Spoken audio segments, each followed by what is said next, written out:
Introduction.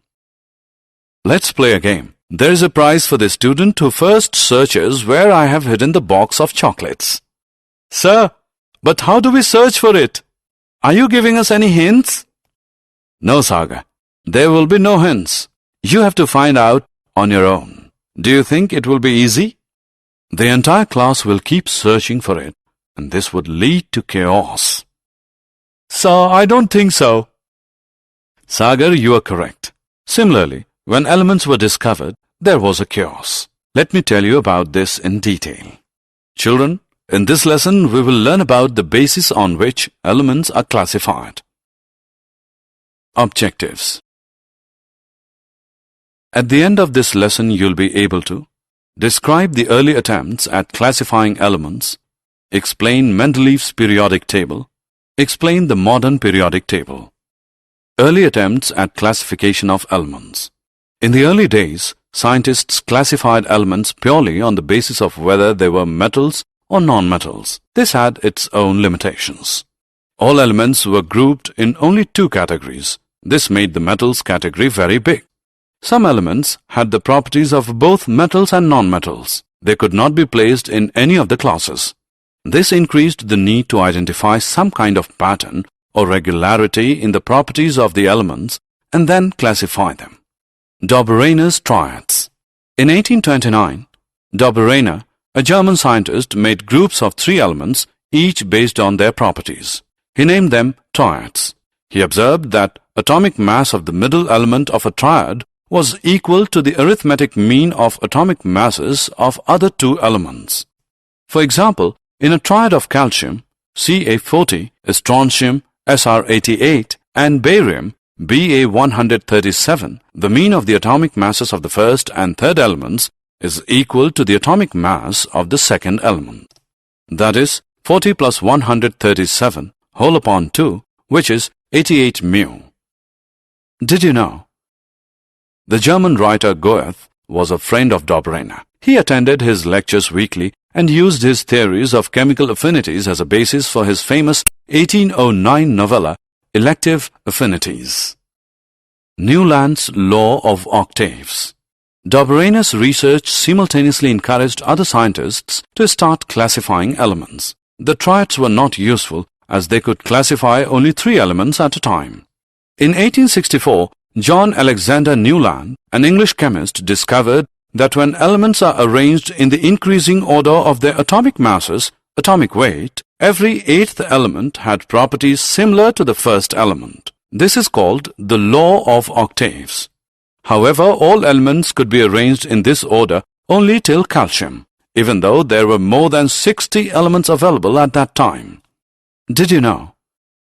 Like other scientists, Newlands used the terms equivalent weight and atomic weight without differentiating the words with their meaning, and in his first paper in 1863, he used the values accepted by his predecessors. This term is now referred to as relative atomic mass. Mendeleev's periodic table.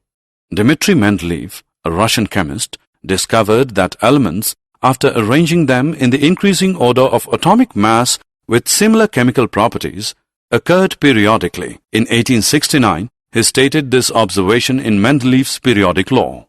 He also discovered that a periodic function repeats itself after a certain interval. Hence, according to the periodic law, the chemical and physical properties of elements repeat themselves after certain intervals when they are arranged in the increasing order of their atomic mass. A tabular arrangement of the elements based on the periodic law is called periodic table. Mendeleev arranged all elements in their increasing order in horizontal rows till he encountered an element that had properties similar to the first element. He placed this element below the first element and thus started the second row of elements. This helped him to arrange all the known elements according to their properties. He was thus able to create the first periodic table. Features of Mendeleev's periodic table. Mendeleev's periodic table has the following features. The horizontal rows represented in the periodic table are called periods. There are 7 periods in the periodic table, numbered from 1 to 7. Properties of elements in a particular period show regular gradation from left to right. The vertical columns are called groups. These groups are 9 in number and are numbered from 1 to 8 and 0. Groups 1 to 7 are further divided into A and B subgroups. Groups 0 and 8 do not have any subgroups. All the elements in a particular group are chemically similar. They show regular gradation in their physical properties and chemical reactivities. Defects of Mendeleev's periodic table. Mendeleev's periodic table had certain defects. They are listed below. Hydrogen could neither be placed with alkali metals nor with halogens, as hydrogen resembles alkali metals as well as halogens. Different isotopes of same elements have different atomic masses. This need to be taken into consideration, and each one of them should be given a different position in the periodic table. However, because they are chemically similar, they had to be given same position.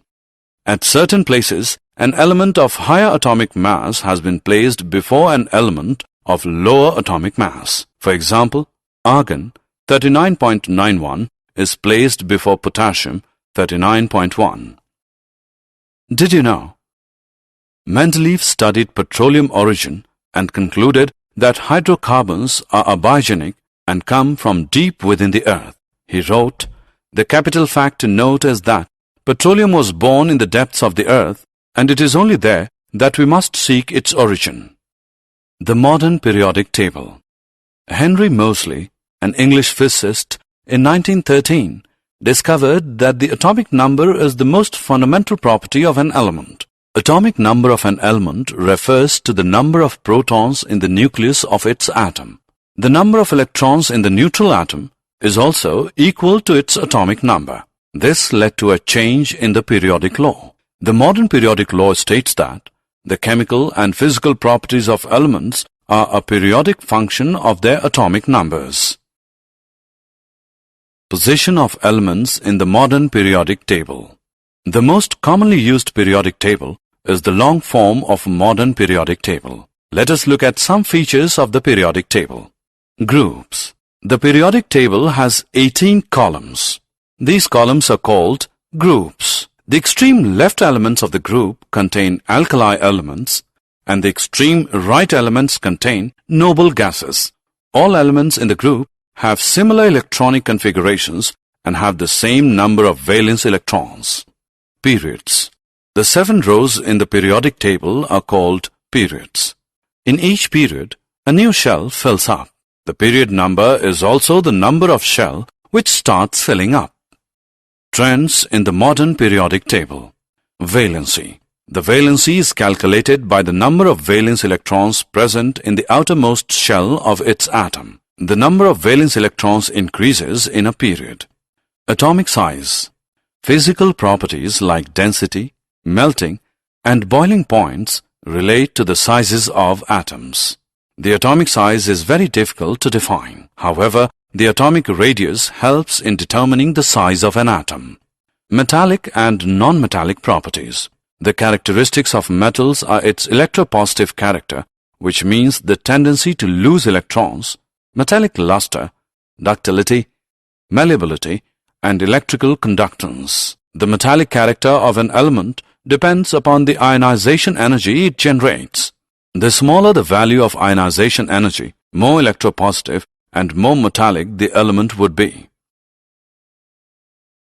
Summary. Let us summarize what we have learned. Scientists classified elements based on metals and non-metals. Dobereiner identified elements with similar properties and arranged them into groups called triads. Newlands arranged the elements in the order of increasing atomic masses. This is the law of octaves. Mendeleev created the periodic table and classified elements based on elements were arranged on the basis of the atomic mass. Moseley created the modern periodic table where the elements were further classified based on the atomic number of an element.